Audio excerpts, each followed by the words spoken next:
in my zone.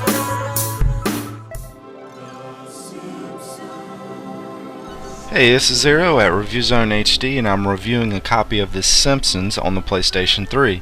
This game was originally released back in 2007, and I did not pick it up when it first came out, but I recently traded in my copy of Call of Duty Black Ops just to get this game. After watching some videos on it, I thought it looked pretty fun.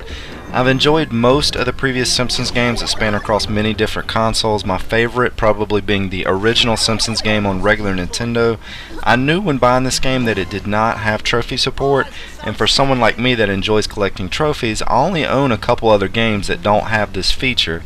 Let's find out how this game holds up 4 years after its release.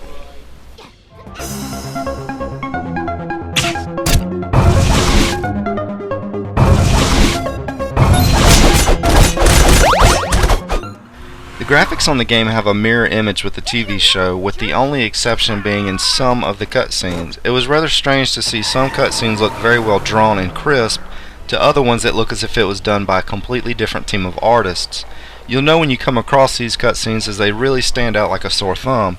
But other than the minor gripe with a handful of the cutscenes, I'll have to admit the graphics on this game held up really well compared to even new games being released today. I was actually surprised at how great the graphics looked on here. Now, one other complaint I do have with the game is with the camera. Sometimes it will pin itself behind things or move around, which will throw the controls off a bit, but it's not game breaking, and it only happened a few times during my playthrough.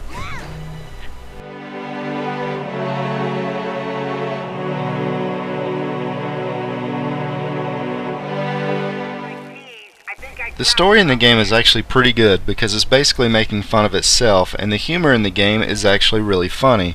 And I'm not just saying that because I'm a Simpsons fan. I actually don't watch the new shows anymore, but I do own most of the series on DVD.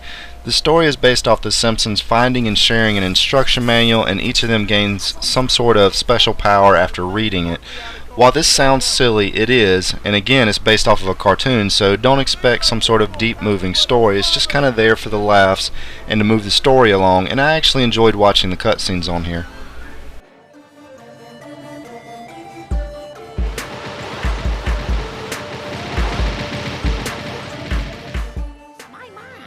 Whether you're playing alone or with a friend in offline co-op, this game isn't that challenging, and I think it was more or less designed for people of all ages, and they added a lot of item collecting as well as sort of a side challenge.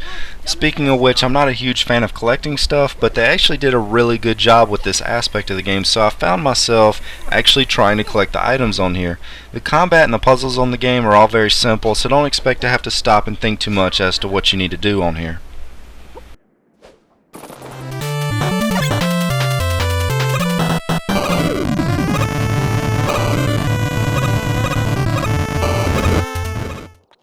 For parents out there that may be looking to purchase a game for a young kid, this game is kind of a mixed bag in that regard. It does have a rating of T for teen, but does contain some adult language and humor, but it's not any worse than what's actually in the TV show. The game contains 16 levels that are all linked into one giant map of Springfield that you get to run around in, and if you're a fan of the TV show at all, you should enjoy the more simpler things that this game offers. Springfield was really captured well in this game, and it's a real treat just running around and doing things like exploring the Quickie Mart or listening to the fat guy at the comic book store crack very dry humor, sarcastic jokes your way. If you're able to look past a few minor issues, no trophy support, and no online play, you can definitely have some fun with this game. This is Zero at ReviewZone, and I'll be bringing you guys more reviews soon.